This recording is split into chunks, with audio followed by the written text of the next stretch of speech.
todos a Design and Dreams primera edición aquí en León. Para los que no sabéis a qué edición es, espero que no sea ninguno, son unos eventos que venimos a hablar de diseño desde la sociedad y para la sociedad. Sin grandes gurúes que nos hablen de sus movidas, sus proyectos, al pueblo llano, no. La cosa es que todos somos usuarios de productos. Desde nuestra más tierna infancia estamos utilizando desde biberones, sillas, vasos, etc. Eso es que lo sigues haciendo. Eso es lo que estoy haciendo. Y nos hemos dado cuenta que somos expertos usuarios de productos y en ningún momento se nos daba voz. Por lo tanto, aprovechamos esta oportunidad para que no sean los grandes diseñadores que a un púlpito, a un grupo de gente, a otros diseñadores saben, sino que sea algo más cultural, algo más inherente a todos nosotros, porque a fin de cuentas el ser humano empieza a ser ser humano desde que empieza a utilizar instrumentos por algo. Queremos volver a eso, a la esencia del diseño. Así que, en primer lugar, bueno, deciros que hay un hashtag que es DDLeón1, DD, de Design, que me parece que... No, y hay un streaming que, bueno, ahí está la cámara grabando, por favor, ponentes, hacer algún guiño a la gente que nos está viendo. Es genial porque solo se ve una mancha negra. No, se ve una mano... Sí. Pero está bien. Que despegue su imaginación. Eso. Y poco más tengo que deciros. Bueno, sabéis que el discurrir del evento son 15 minutos charla del ponente, 15 minutos debate con el público, se cambiará el 40, si está 3. Vamos a intentar ser bastante respetuosos con los 15 minutos para no estar 2 horas y luego que el último ponente se quede con el público cansado. Y nada más. Te voy a presentar con chuleta. Es muy feo lo que estoy haciendo. Juan Luis García nos hablará de el diseño de los instrumentos musicales desde el punto de vista del usuario final. Por lo tanto, un no diseñador hablando de diseño. Y casi que te dejo hablar 15 minutos y me dejo tonto. ¡Bravo!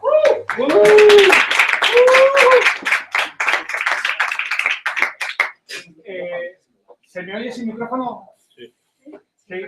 Vale. Casi prefiero Empezamos bien. sin micro, no utilizar instrumentos electrónicos. No.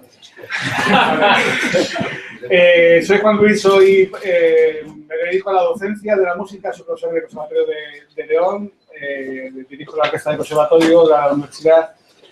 Y cuando me invitaron a participar en este evento de Design and Dreams, Design, estaba claro que lo que iba a hablar era sobre instrumentos musicales, el diseño de instrumentos musicales, porque como usuario final sí que siempre he sentido una fascinación, igual que el primer día, la primera guitarra que me compraron, que para mí fue como el sacarla de la funda, oler la madera y ver aquel instrumento fue absolutamente mágico. Eso sigue funcionando a día de hoy. Me sigue alucinando el que un objeto que es igual aquí que en Japón sirva para cosas tan diferentes y podemos usarlo para cosas tan diferentes tamaños, diferentes culturas, para diferente tipo de música. Eso siempre me ha parecido una cosa absolutamente mágica. En el caso de los instrumentos de música, tenéis que tener en cuenta, al menos los que yo utilizo, que son instrumentos de diseño muy antiguos. La plantilla de la guitarra moderna se fijó prácticamente a finales del siglo XIX, pero antes del siglo XIX lo que es la forma de una guitarra, que es una caja de resonancia, un mástil, unas cuerdas atadas entre dos extremos y que te permiten tocar, está prácticamente desde los primeros, un arco de caza, le pones una caja de resonancia y ya es un instrumento de cuerdas. Entonces, desde aquel mismo principio, el hecho de que un objeto que vibra, una cuerda que vibra, que se puede manipular y se puede hacer sonar, se pueden hacer ritmos, se pueden hacer melodías, hay una conexión directa desde aquel bien principio de la música con lo que es hoy en día tocar un instrumento.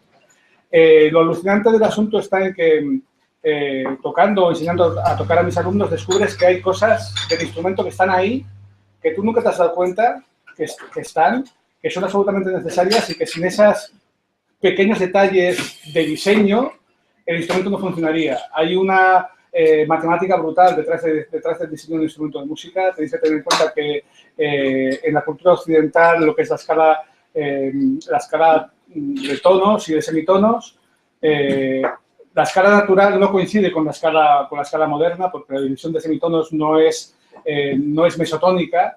Entonces, hay una adaptación de la escala natural a la escala mesotónica que hace que todos los semitonos sean iguales.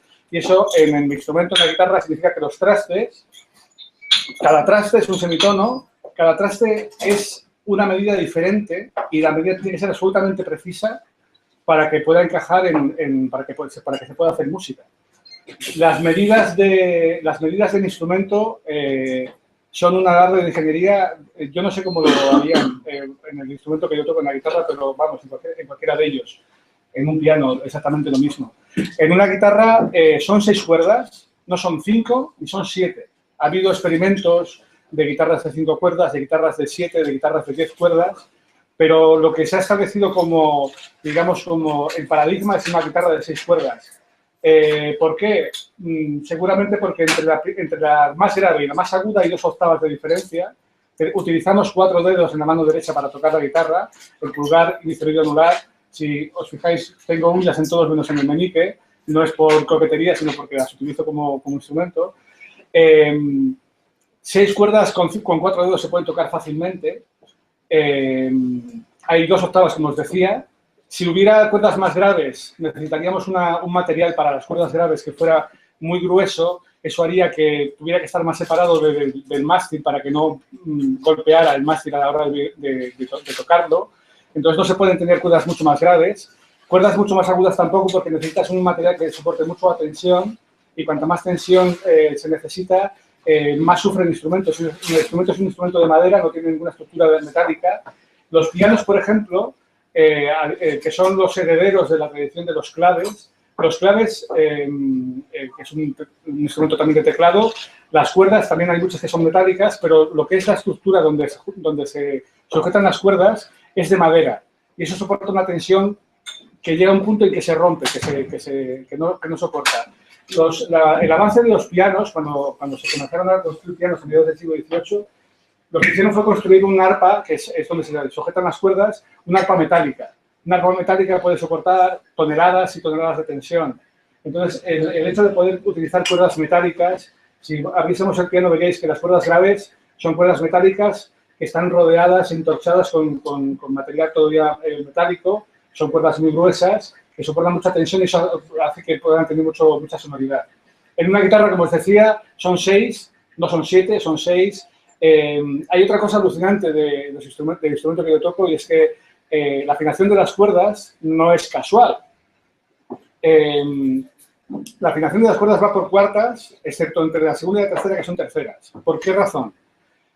Por una razón muy sencilla. La mano izquierda utilizamos 4 dedos para tocar. En las guitarras eléctricas se utiliza el pulgar también para hacer por arriba, pero eso es una cosa que siempre le rendimos a los niños. No pongas ahí el dedo. Porque utilizamos 4 dedos y con 4 dedos hacemos la cuerda al aire más 4 notas. Es mi, fa sostenido, sol sostenido, y la siguiente, que sería la, es la siguiente cuerda al aire. Entonces no necesitas un quinto dedo para tocar la siguiente nota porque ya la tienes en la siguiente cuerda.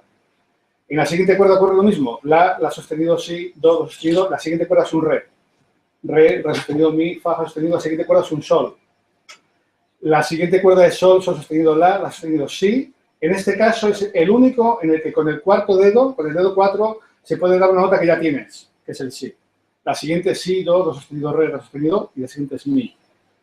Y este detalle que parece absolutamente trivial es algo absolutamente mágico, porque te permite poder tocar todas las notas de la escala cromática sin necesidad de hacer ningún movimiento con la mano izquierda. Todo eso después trasladado a otras posiciones te permite poder tocar sin necesidad de hacer extensiones, que complicarían mucho la técnica, aunque en un momento dado las tienes que hacer. Dejo un momento la guitarra y paso a otros instrumentos de cuerda muy conocidos, los violines, violas, violonchelos. Son también instrumentos de cuerda, no tienen trastes, se tocan con un arco, que eso también es una cosa flipante, tocar con un arco.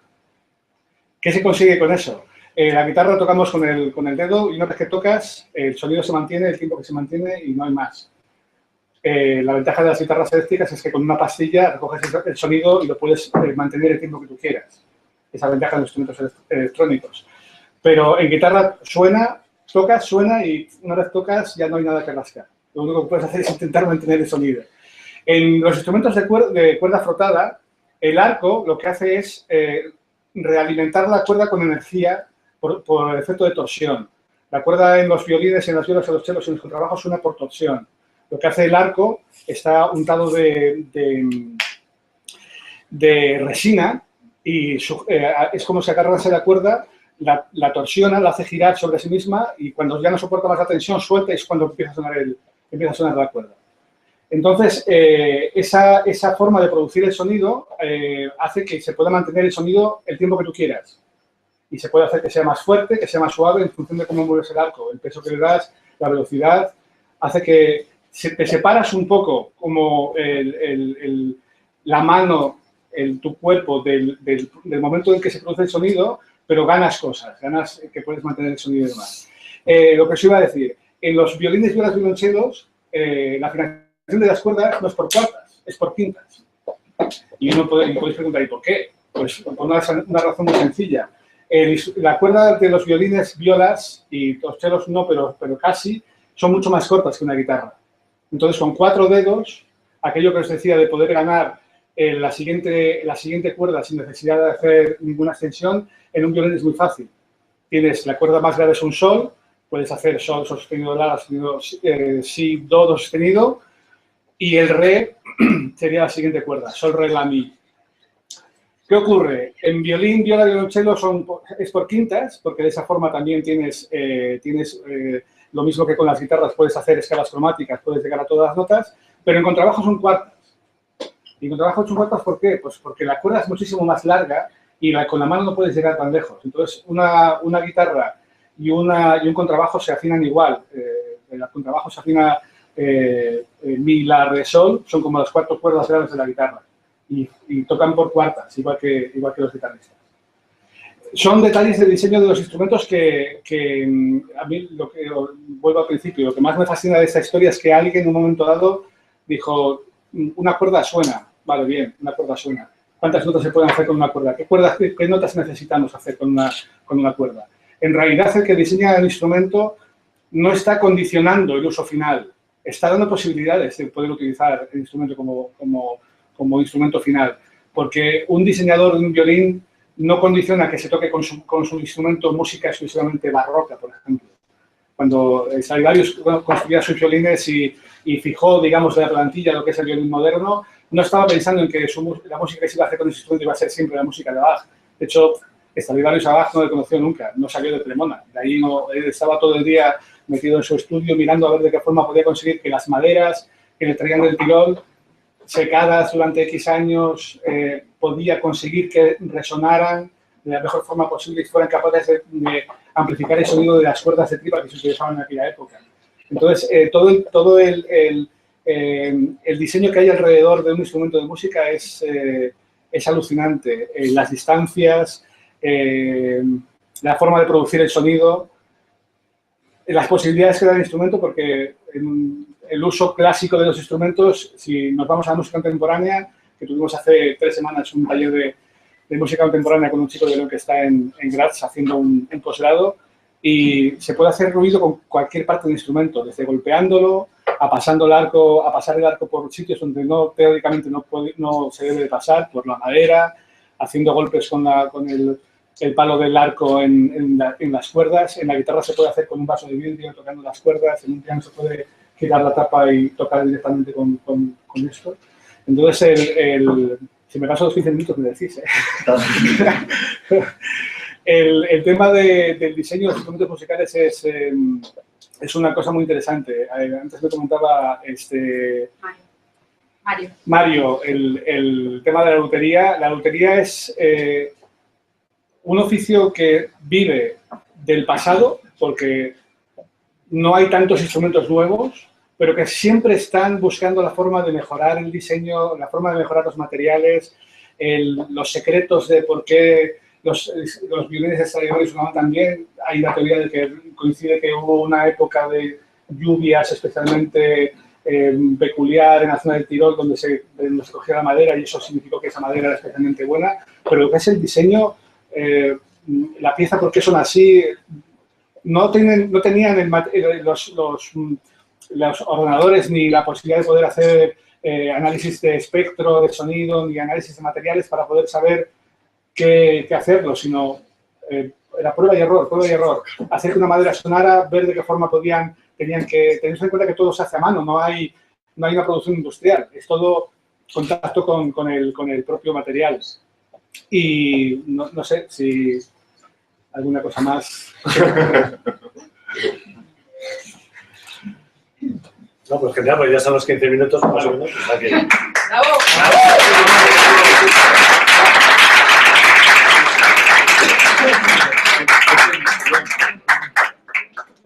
Bueno, ahora entre las palabras, ¿no?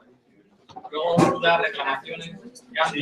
Ahora es nuestra parte, la parte de compartir con él nuestras opiniones, sugerencias y de ponernos al mismo nivel todos y compartir ideas. Sí, Venga, abro yo. Si te llama Fender para fabricar un modelo nuevo, ¿qué opinión le dirías? Porque desde tu experiencia musical dirías tú, bueno, pues yo quiero que me hagas la guitarra con estas cosas o no me digas el color. Si me llevara Fender para hacer una guitarra, diría que se había equivocado el número de teléfono. Pero si me llevase un luthier para preguntarme qué me gustaría del instrumento que yo me pudiera encargar o qué mejoras podría introducir en el instrumento, sería un trabajo, una pregunta muy difícil. Muy difícil, porque mi camino con respecto al instrumento ha sido adaptarme al instrumento, teniendo en cuenta que el instrumento está diseñado no solamente para que te adaptes a él, sino para abrir muchísimas posibilidades. No son caminos cerrados lo que te da el instrumento. Sí, hay una técnica, digamos que es ortodoxa. Me alegro que me hagas esa pregunta porque cuando estaba preparando esta historia, dije, tengo que hablar de Django Reinhardt. Django Reinhardt es un guitarrista de jazz, de jazz francés. Tuvo un accidente, se le quemó la caravana en la que vivía y tuvo una lesión de la mano izquierda que le utilizó el dedo 3 y el dedo 4. Pero le utilizó que no los podía mover, tocaba así. Y hay algunos vídeos en que se puede ver cómo toca y es flipante. Un instrumento que está pensado para utilizar los 4 dedos. Él lo toca a una velocidad brutal, haciendo la música que le da la gana, con estos 2 vas a empumbar. Entonces, lo bueno de los instrumentos es que una sola forma de tocar. Dicen, no, esto se puede tocar así, pero un músico, el reto siempre es, ¿suena? Se puede utilizar. ¿Se oye? Se puede utilizar. Que después encuentres el momento en el que utilizar ese efecto o utilizar esa forma de tocar, eso ya es otra cuestión. Igual no depende de ti como instrumentista, sino depende de un compositor que diga, quiero utilizar este efecto en este momento. Yo si pudiera influir en el diseño de un instrumento, es complicado porque muchas de las soluciones que son buenas en algún momento dado, las alteraciones del instrumento, por ejemplo, las guitarras es una forma de 8 y si os dais cuenta, muchas guitarras modernas o guitarras de última construcción, les falta un cacho en el 8, en la parte donde se toca la mano izquierda que se mete hasta la parte aguda del traste. Eso es una ventaja para poder tocar, pero es una desventaja a la hora de la sonoridad del instrumento, porque le eliminas una de las partes donde resuenan los agudos. Cuando estamos hablando de que la música ahora mismo prácticamente toda se amplifica, es una cosa que, bueno, deja de preocupar. Pero en realidad lo que amplificas es lo que el instrumento suena. Entonces, si tienes un buen sonido del instrumento y eso lo amplificas, tendrás un buen sonido de base. Siempre vas a tener un sonido de origen malo o no de calidad. Entonces, ese tipo de soluciones a veces está bien. Yo he tocado con algunas que les falta esa parte, pero ese caso en concreto de que quitan esa parte de la guitarra, a mí me quitaría un truco, y es que el traste 12 de la guitarra, que es justamente la octava, coincide justamente con la caja de resonancia. Entonces, yo cuando hago un cambio de posición, tengo que ir al traste 12, al traste 10, sé que cuando llego ahí ya estoy. De otra forma, tendría que trabajar para conseguir llegar al sitio que tengo que llegar. Yo quería preguntarte una cosa. Bueno, me ha gustado mucho tu ponencia, no me esperaba menos. Yo quería preguntar, desde el punto de vista del usuario final, o sea, del músico, ¿realmente son instrumentos que se adaptan o que, o sea, el Stradivarius o cualquier otro diseñador de instrumentos pensaban en el músico? ¿Esto cómo lo ves? Yo creo que sí. Yo creo que sí, pero pensaban no en ningún músico en concreto, ni siquiera que tenía al lado la longitud de los dedos. Por ejemplo, Stradivarius es el más importante constructor, digamos, aunque no, en la época no era el más importante.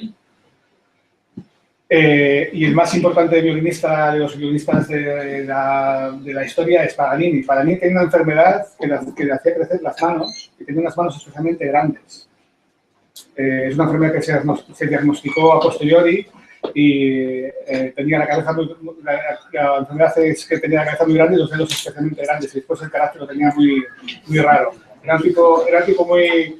Cuentan de él, la leyenda cuenta que cuando él vivía de dar conciertos por toda Europa, escribía sus conciertos, hacía verdaderas virguerías con el instrumento, pero él vive de dar conciertos. Entonces llegaba a una ciudad, había un empresario que la había contratado para hacer conciertos, y el tío se pasaba el concierto contando al público, porque sabía, él decía, han cobrado tanto por entrada, han pagado tanto por entrada, hay tantos de público, a mí me toca tanto. Y se pasaba el concierto contando a la gente.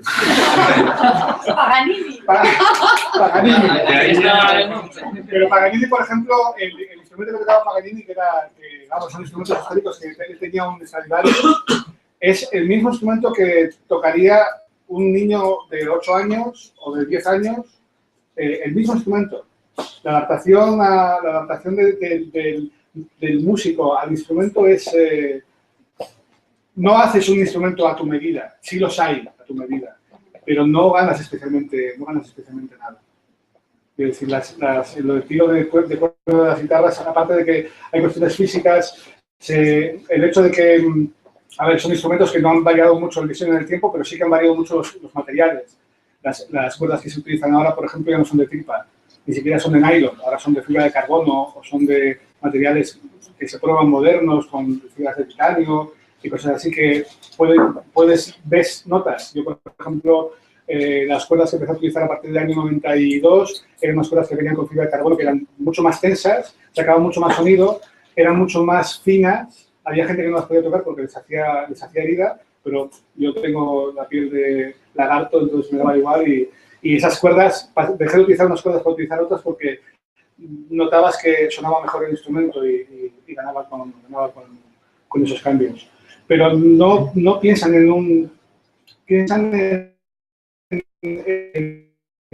con esto.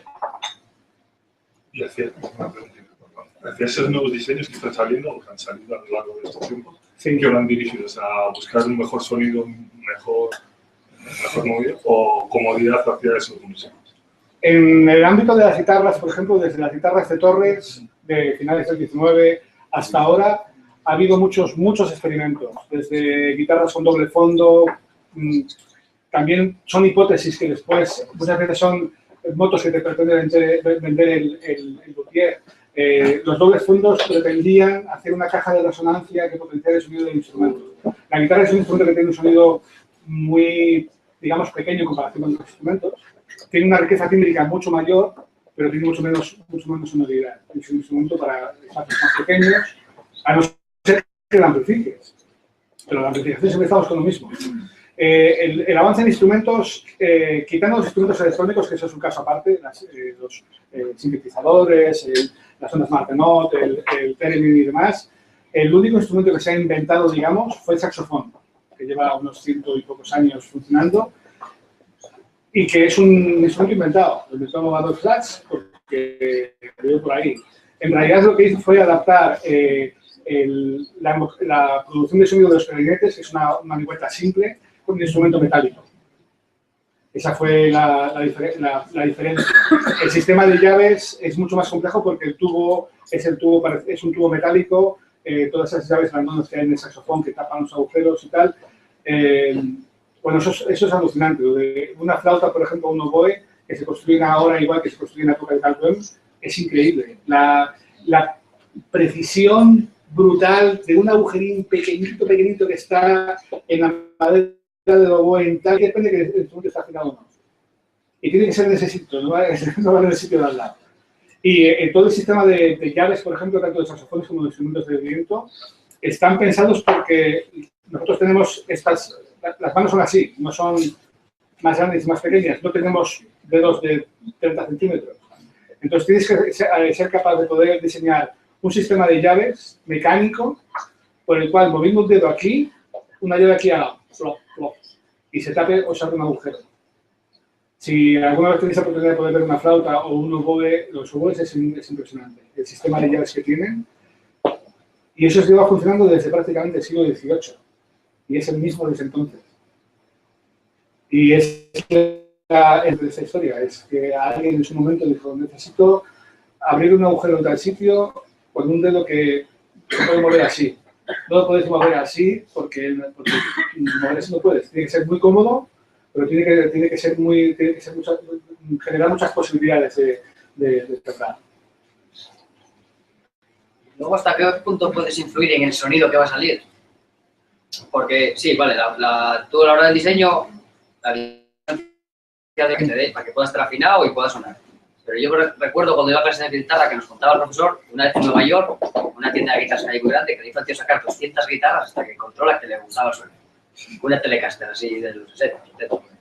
Yo cuando compré la que tengo, la guitarra de concierto que tengo, estuve en una tienda, tenía dos opciones, o recorrer talleres de lutería de toda España, gastarme una pasta y encima que me vinieran al final, porque esa es otra.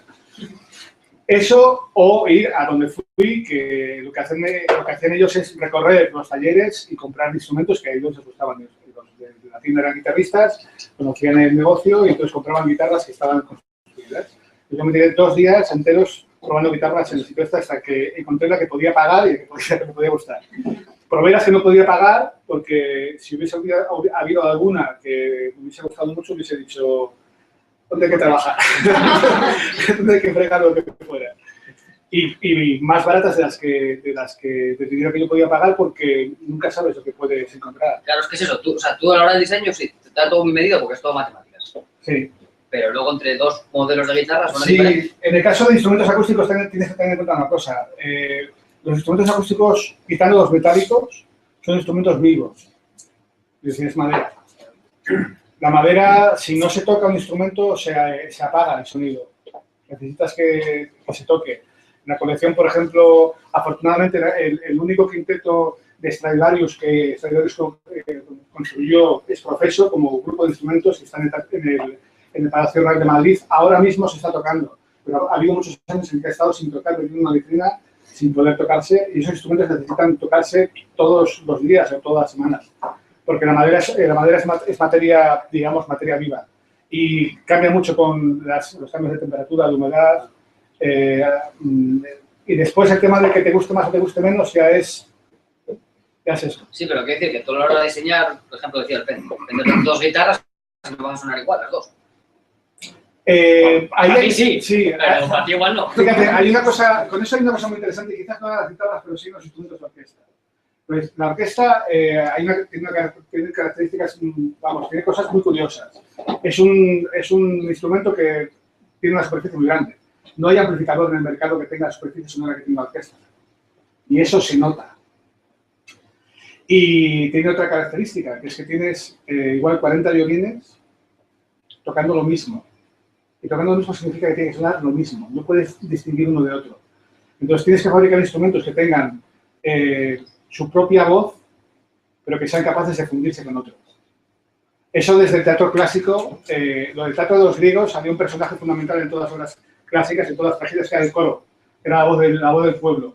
Y la voz del pueblo era una voz, todos hablaban a la vez, todos reclamaban a la vez el mismo texto, y esa era la voz del pueblo. No, era un personaje colectivo, que eso es... que estudia de nuestra sociedad es fundamental, aunque a veces no se le quiera dar oído a esa voz del pueblo. Y en las orquestas, por ejemplo, necesitas una sección de violines, que aunque uno está fabricado en China, otro está fabricado en Cremona, otro en Barcelona y otro en Cincinnati, tiene que sonar todos como una sección. Si hay un instrumento que destaca, o sea, que destaca por diferencia, seguramente no encajará. De hecho, por ejemplo, orquestas míticas como la Sinfónica de Chicago, que las versiones del Mahler con la trompetería, los metales es brutal. La Sinfónica de Chicago tiene los instrumentos de metal, son todos del mismo fabricante, están construidos específicamente para esa orquesta. Y ahí sí que los músicos de esa orquesta influyen en el diseño y influyen en el tipo de instrumentos. No puedes escoger un clarinete de sistema francés y un clarinete de sistema alemán. Tienes que cogerlos iguales para que suenen iguales. La diferencia en una orquesta, por ejemplo, es que tienes grandes secciones de cuerda que tienen que sonar muy bien empastadas y, en cambio, los instrumentos de viento son prácticamente solistas. Hay 2 flautas, 2 oboes y cada una tiene su voz. No están tocando todos en una sección. Y la diferencia fundamental está en que la cuerda da ese sonido, es un mar de sonido, porque la superficie de emisión es muy grande, y en cambio los instrumentos de viento son uno que está colocado detrás, por encima del resto, y cuando suena la flauta dices, ah, suena la flauta, suena el oboe, haciendo papeles individuales. Ese tipo de cosas que puedes pensar, va, eso nadie lo diseñó, no, es que alguien estuvo detrás en un momento dado para decir, tiene que ser así. Bueno, pues muchas gracias a todos.